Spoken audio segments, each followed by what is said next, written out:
Talawhalawa o talamai Australia. E manatu nisi wa fōringa wa tue taulea ngaina li potela au taalo Australia e Olimpeka o na o ngā yoinga se taseri taalo Tom Gregg na pueina matau fia leo leo I Paris ina ua maua o tau mawhai e whaatau whala au whasaina le cocaine. O lo tūranga tolu nei Australia le tu whaatsinga o pine o maua atunu o ia taalonga ma le tausanga o pito I maua lunga I nei le tau mawhai e au taalo mai Australia ma o se tūranga le reitele.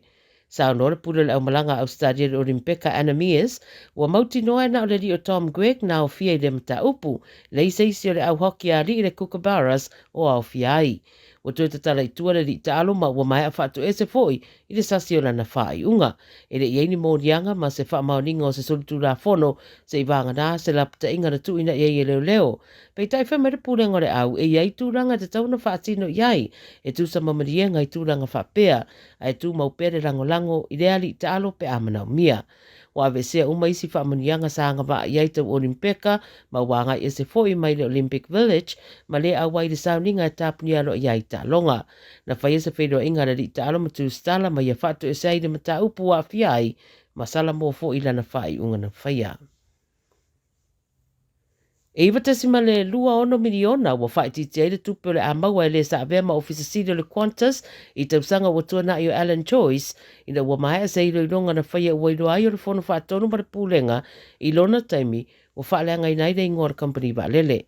O le ilo ilonga na whaatino wa ilo ai e le ise whaamauningo ni mesa se na fuafua ina e whaia e le whono whaatonu ma le pūlenga ai peitai e iei sasi sa iei le au nanga ma ona olona fo I sao au iei le tōwhinga e iei lona tiute le whaatino ino au wala sao marelei mo le tūranga whaapi sinisi o le au nanga. Wale leile leo se tasi na iei tonu I whafuane o se tasi o wharetele le tauranga I sini ina ua to uluane ni vaenga o mea whauwhale mai le no fuanga lea I Pitt Street. Whai mai leo leo na wala wane la tau mara sosoani whaavavave I rea no fuanga le te o le iwa le te au na leina mai lo ai o nisi o vaenga na to uluane mai le pito I rungo o lea whale to uluanga I rungo se lori sa iei whafuane ma iei fo I se tangata I te tonu. Pe amare rimas futa usanga o rea ri ina whai iei siaki pe ta ire imana o mia ni tong fitinga. O le temi nei lau tapunia a walanga I atu le tu I mātu le whae tu leo Liverpool Street ma Bathurst Street whautuina ave ta avale ia whao ngā isi au walalala tāne. O lo whaia su e su enga le mata upu e maise I le pui pui ngai le sanga le mua tangata.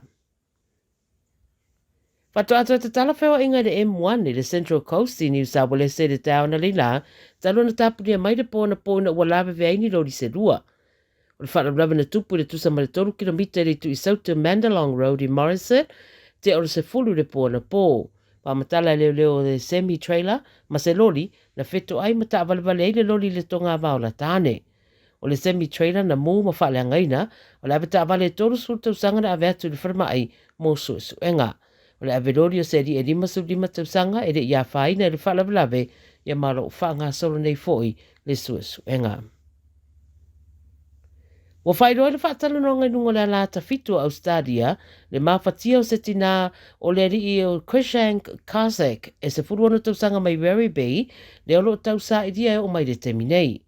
O ata mai le CCTV, o lo ilo atu ai le teminanga I se iri I taravou mai no lato whale, mai tukanina I le asonga fuara vasane I le tai ao. E a onga le Susan Corey High School, e re io I le a onga I le aso, na matatavidi e si ona tina na wo ma ainga, ina waleto e fo I atu I le whale I le aso, ma anga I ailo maratina I leo leo e lipoti I ai. O lo o iloa atu I ata le CCTV, na anga I ese mai lo lato whale masatama I ato pau malava lava, ma ia whaatau fo ina na telefoni se whale o loa I le taulanga I melepone, ma muri va ia I Melbourne Central I lawa ule le salua. Wa maua fo I whaamtaranga ua lua le reiva yaso e re I ai lea onga. Lo tarusanga ina leo ni se sira fieni whaamtaranga I rea talavou ina ia whesota iane mo se whesosoani. Au tala nā le Radio Samoa ina nei au auri.